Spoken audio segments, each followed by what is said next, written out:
नमस्कार, मैं हूं विकास सुखीजा और आप देख रहे हैं अब तक टाइम। दोस्तों, हम पहुंचे हैं घरौंडा में और कांग्रेस के राष्ट्रीय सचिव वीरेंद्र सिंह राठौर के फार्म हाउस पे। आप ये देख सकते हैं तस्वीरों के अंदर जो ये एक बड़ा बैनर जो लगाया है, कार्यकर्ता संवाद मेरे साथी मेरी ताकत, ये एक बैनर लगाया और जिसमें तकरीबन कांग्रेस के जितने भी वरिष्ठ नेता हैं उनके फोटो लगाए गए हैं। और ये कार्यकर्ता सम्मेलन आप देख सकते हैं खचाखच कार्यकर्ताओं से भरा हुआ है। और ये कार्यकर्ता है वीरेंद्र सिंह राठौर के मान सम्मान के साथ खड़े रहने वाले। आप देख सकते हैं महिलाएं भी यहाँ भारी संख्या में यहाँ पहुंची है। इस तरफ आपको दिखा दें तो महिलाओं की संख्या भी अगर आप देखेंगे वो भी बेहद ही गजब की संख्या है। जितने लोग इस पंडाल के अंदर हैं इतने ही लोग इस पंडाल से परली तरफ एक ग्राउंड और है जहां पर खाने पीने का इंतजाम किया गया है, फ्रेशमेंट का इंतजाम किया गया है, वहाँ भी इतने लोग मौजूद हैं। आपको बताना चाहूँगा कि इस कार्यक्रम के लिए 10,000 कुर्सियों का इंतजाम किया गया था और वो कुर्सियाँ लगभग अगर देखेंगे थोड़ी सी रह गई हैं। और वो जो पब्लिक साइड में है अगर ये कुर्सियों पे आ जाएगी तो मुझे लगता है 10,000 के बाद 5,000 कुर्सी और मंगवानी पड़ेंगी। दोस्तों, ये घरौंडा हलके का काफी बड़ा कार्यकर्ता सम्मेलन है और इसमें खास तौर पर आपको बताना चाहूँगा वीरेंद्र राठौर करनाल लोकसभा सीट के लिए टिकट लेने वालों में प्रथम श्रेणी पे थे, लेकिन संगठन से टिकट नहीं मिल पाई। लेकिन उसके बावजूद भी इतना बड़ा विशाल कार्यकर्ता सम्मेलन बुलाया है कार्यकर्ताओं की राय जानने के लिए और कार्यकर्ताओं को आगे की रणनीति के बारे में बताने के लिए, डिसीजन क्या होगा ये बताने के लिए, किसको वोट जाएगा ये बताने के लिए। लेकिन मैसेज क्लियर है कि हाथ चुनाव चिन्ह यहाँ पर दिखाया गया है और तिरंगे के साथ जो हाथ चिन्ह है वो भी यहाँ लगाए गए हैं। और ये अपने आप में बड़ी स्टोरी हरियाणा की हो सकती है, क्योंकि इतना बड़ा सम्मेलन अभी तक कहीं भी देखने को नहीं मिला है। और ये हरियाणा का पहला सम्मेलन है जहाँ भारी संख्या में यहाँ लोग पहुँचे हुए हैं। आपको बता दें यहाँ पर कांग्रेस के कई वरिष्ठ नेताओं की आने की संभावना है, लेकिन इस सम्मेलन को संबोधित करेंगे वीरेंद्र सिंह राठौर और अपने जो उनके समर्थक हैं, उनके चाहने वाले हैं, जिनको वीरेंद्र सिंह खुद चाहते हैं, उनसे उनकी राय भी जानने का प्रयास करेंगे। दोस्तों, हम चाहेंगे इस खबर को ज़्यादा से ज़्यादा शेयर कर देना और पूरी खबर दिखाऊंगा और आपकी क्या राय है कमेंट बॉक्स में जरूर लिख देना। चलिए ले चलते हैं पूरे प्रोग्राम के अंदर। मान सम्मान के योग करनाल लोकसभा क्षेत्र से आए हुए कांग्रेस पार्टी के मेरे परम सम्मानित आदरणीय बुजुर्गों, मातृशक्ति, हमारे नौजवान साथी और सैकड़ों की तादाद में मंचासीन हमारे कांग्रेस पार्टी के सभी वरिष्ठ नेतागण, आप इतनी बड़ी तादाद में यहाँ उपस्थित हैं कि मंच से सबके नामों को पुकारना संभव नहीं है, इसलिए सम्मानित मंच और सम्मानित साथी कहकर के अपनी बात को आगे बढ़ाने का कार्य करूंगा। जिंदाबाद जिंदाबाद। आज का लोकसभा स्तरीय कार्यकर्ता सम्मेलन आप सब लोग जानते हैं कि देश में लोकसभा के चुनाव चल रहे हैं और आने वाली 25 तारीख को बहुत ही महत्वपूर्ण फैसले हम तमाम साथियों को, जागरूक फैसले हम तमाम साथियों को लेंगे। पिछले 10 सालों में भारतीय जनता पार्टी का राज आप सब लोगों ने देखा और एक प्रचंड बहुमत के साथ 2014 में भारतीय जनता पार्टी सत्ता में आई।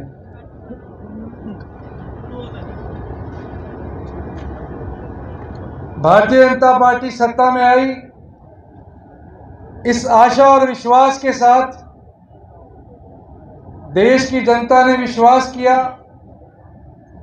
देश के हर वर्ग ने विश्वास किया, देश के छोटे व्यापारी ने विश्वास किया कि उसके व्यापार में एक बड़ा परिवर्तन भारतीय जनता पार्टी के लोग लेकर के आएंगे। देश के हमारे किसान भाइयों ने विश्वास किया कि भारतीय जनता पार्टी का नारा किसान की आय दुगनी करने का उनके जीवन में एक बड़ा बदलाव लेकर के आएगा। इस मंच के माध्यम से पूर्व मुख्यमंत्री मनोहर लाल खट्टर जी से कि किस अधिकार क्षेत्र से आपने देश के इतने बड़े हाईवे को जाम करने का काम किया। देश का किसान अगर अपनी आवाज को उठाने के लिए दिल्ली की तरफ कूच कर रहा है, हमारे सामने ये नेशनल हाईवे, हम 5 मिनट के लिए भी अगर इस नेशनल हाईवे के ऊपर अवरोधक बनेंगे तो हम सबके खिलाफ तुरंत प्रभाव से एक फौजदारी का पर्चा दायर कर दिया जाएगा। क्या कानूनी अधिकार मनोहर लाल खट्टर सरकार के पास है कि वो एक नेशनल हाईवे के ऊपर बैरिकेडिंग लगा दे, नेशनल हाईवे के ऊपर तारबंदी कर दे और देश के किसान को पंजाब से दिल्ली जाने के रास्ते को रोकने का काम करे? कानूनी रूप से ये पूर्ण रूप से गैर कानूनी है, असंवैधानिक है। भगवान ना करे, मैंने कई बार अपने इंटरव्यू में कहा, अगर इंसाफ करने का मौका मिलता और मनोहर लाल खट्टर का ये मुकदमा मेरी अदालत के अंदर होता तो मैं मनोहर लाल खट्टर के उस लापरवाह चीफ सेक्रेटरी को 6 महीने के लिए जेल की सजा के पीछे भेजने का काम करता। जिंदाबाद जिंदाबाद। मेरे तमाम सरपंच भाई आज यहाँ बैठे, मुझसे मीडिया के भाइयों ने पूछा कि मनोहर लाल खट्टर जी ने आरोप लगाया कि गांव के अंदर विरोध हो रहा है, वो तो कांग्रेस के लोग कर रहे हैं।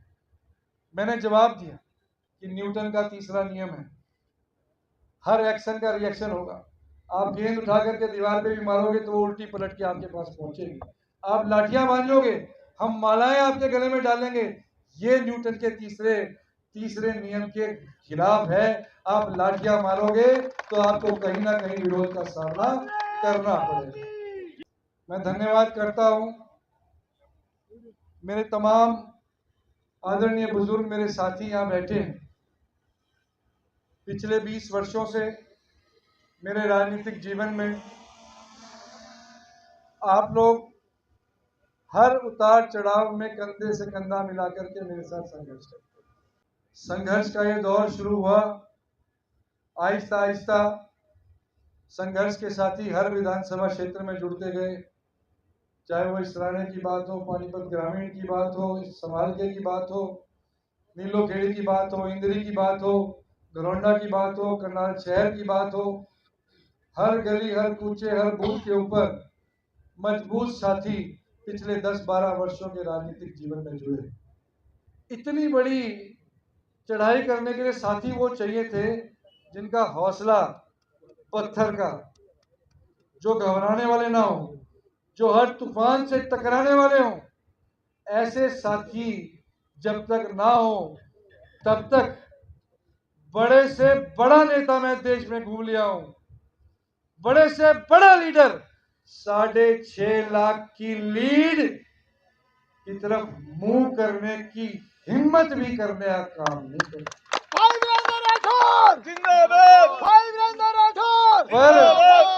पर परमात्मा का आशीर्वाद यह था कि भगवान ने ऐसे हौसले वाले साथी हमें दिए।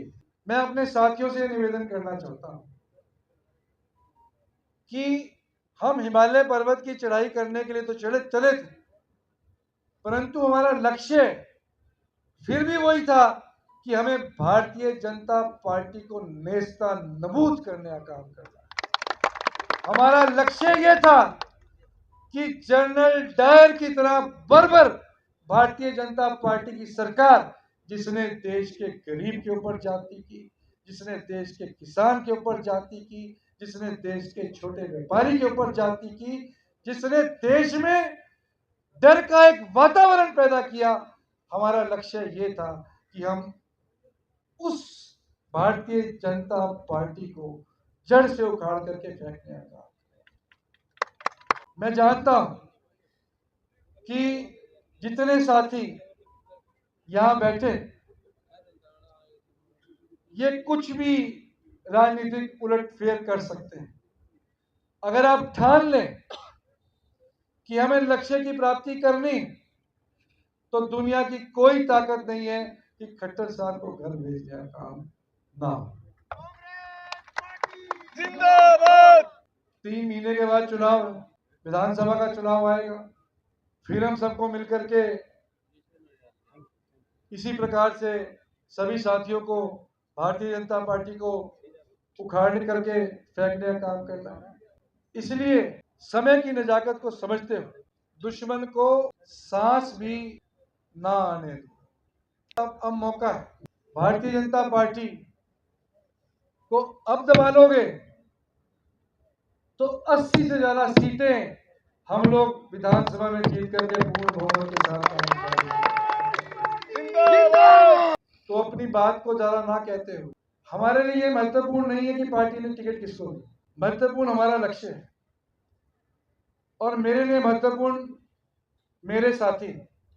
पार्टी किसी को भी चुनाव लड़ाए, अपने साथियों के लिए दुख सुख जिम्मेवारी वो मेरी जिम्मेवारी। और भाई मीडिया के भाई यहां बैठे, और मैं हमेशा से ये बोलता रहा हूं, ये सरकार बड़ी मेरिट की बात करती है। क्यों भाई? कोई डीसी एसपी भर्ती हमारे इलाके के लोग होते हैं या कभी हुए क्या? हमें आप ग्रुप डी के अंदर नौकरी लगाने का काम करते हो, कोई बेलदार लगता है, कोई चपरासी लगता है, कोई पानी पिलाने वाला लगता है, एमए पास, पीएचडी। हमारे इलाकों के लड़कों के अंदर क्या कमी भाई? 6-6 फुट के जवान, चौड़ी छाती है, क्यों उन्हें सीधा सिपाही भर्ती करने का काम नहीं करते? आप देखिए, जब आपको एससीएस भर्ती करने हो, जब आपको डीसी भर्ती करने हो,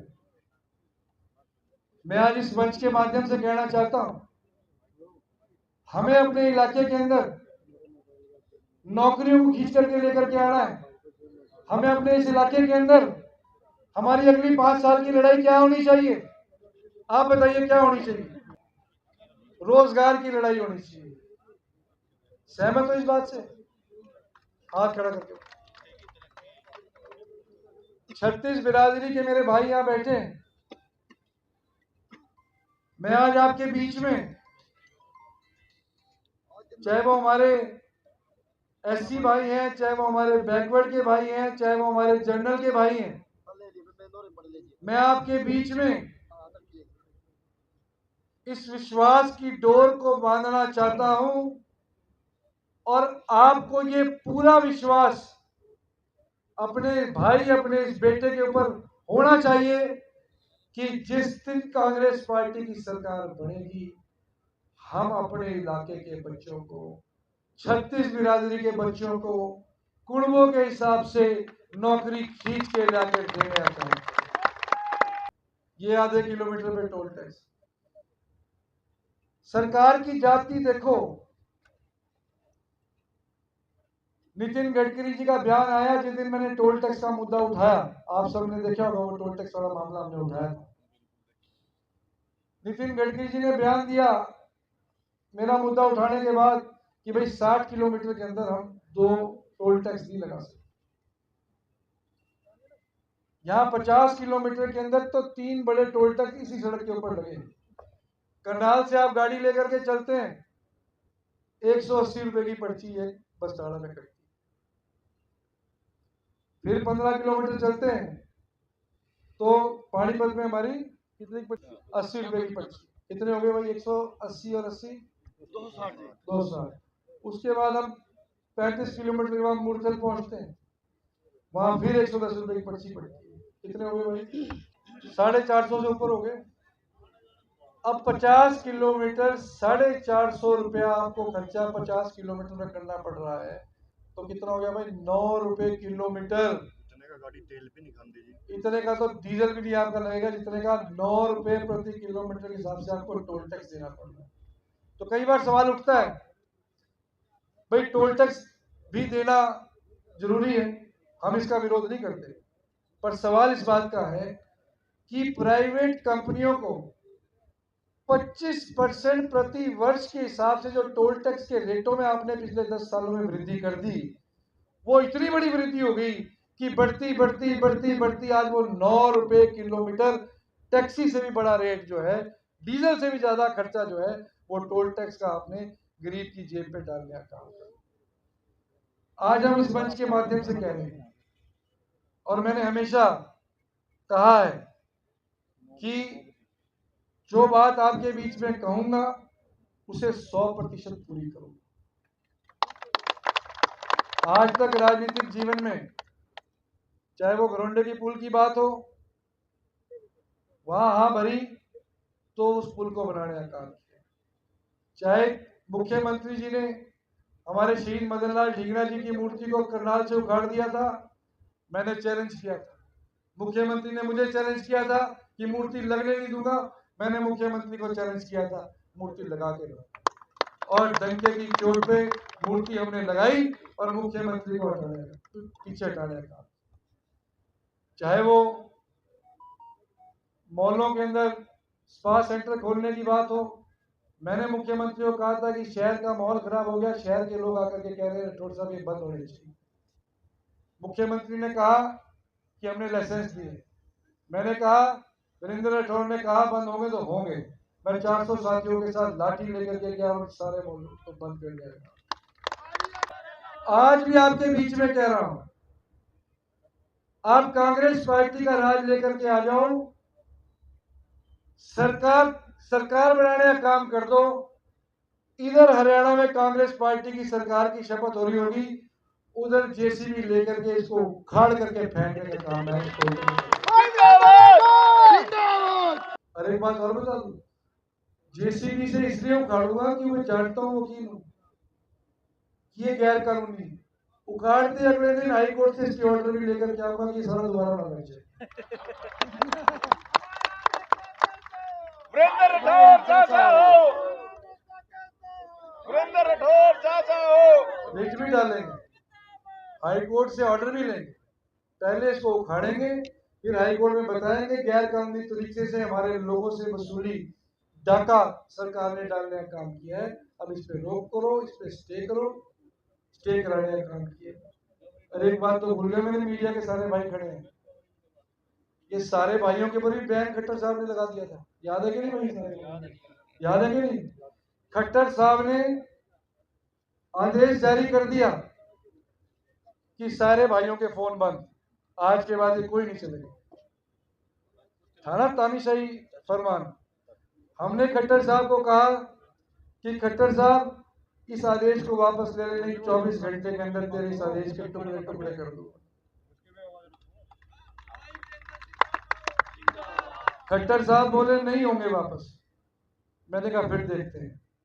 भाइयों का केस हाई कोर्ट में डाला, कोरोना के दिन थे, सारे करनाल बैठ के अपने बहस की हाई कोर्ट मुकदमे, और हाई कोर्ट ने हमारी बात को माना, ये कहा कि खट्टर का ऑर्डर गैर कानूनी है, गैर संवैधानिक है, और स्टे करने का काम किया। हमने खट्टर साहब को ऑर्डर भेजा, जाकर चैलेंज किया था, ले वापस। जिंदाबाद जिंदाबाद। तो आप निश्चित हो जाओ, जब जब मुख्यमंत्रियों ने ललकार दी है, भोलेनाथ की कृपा और मेरे साथियों की शक्ति चट्टान की तरह मेरे साथ रही है, उस ललकार को ताकत से सामना देने का काम किया। दिक्कत थोड़ी सी ये 3 बार की आ गई, मेरे प्रतिद्वंदी भी 2 मिनट में जाके कह रहे हैं दिल्ली में, अब जहां मेरा दफ्तर है उसी दफ्तर में जाके कहते रहे राठौर साहब 3 बार आ गए, क्या करें? इस बार वो काट देंगे भाई साहब। भाई बाकी तो सारे काम करने का इंतजाम मेरे पास है। ये इनकी इस बात का जवाब तो मेरे पास है नहीं, वो तो तुम्हारे पास है।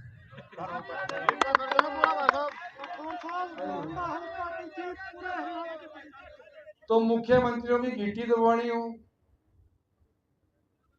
बदमाशों की बदमाशी रुकवानी हो, नौकरी खींच के लानी हो। देखो एक बात और बता दूं, एमएलए बनने से नौकरी नहीं आती।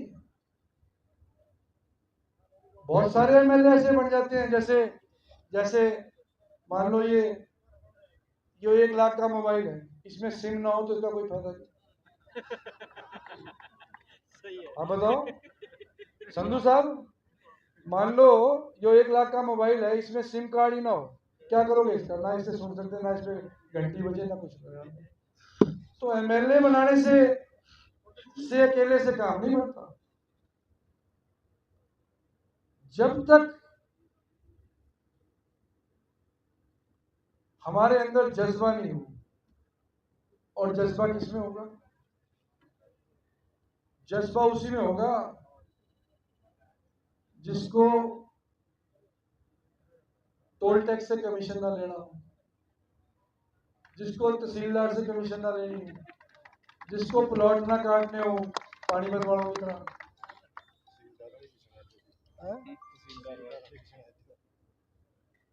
तो ईमानदारी से, बगैर किसी छवि के ऊपर आंच आए, राजनीति में आप लोगों के साथ आगे बढ़ने का काम करेंगे। मेरे बस के जो काम है वो मैं करता रहूंगा, पर ज्यादा आपके बस में जो चीजें हैं वो चीजें तो भाई आपको संभालनी पड़ेगी। मुझे खुशी है, पहली बार ये हो रहा है। संधू साहब 20 साल के राजनीतिक जीवन में सारे तो हमारे सरपंच भाई, देखो कुंडवा कितना बड़ा है, भाग भोलेनाथ कितना प्रसन्न है, सारे तो हमारे मौके के सरपंच भाई, और सारे हमारे पिछले सरपंच भाई, और उनसे पिछले भी, सारे आज इस पंडाल के अंदर मौजूद हैं, और हमारे साथी हर बूथ के ऊपर पूरे लोकसभा से आए वो मौजूद हैं। भाई वीरेंद्र राठौर जिंदाबाद। तो भाई फिर भी कोई बात रह जाए तो फिर मेरे बस की नहीं रहेगी, फिर आगे तो फिर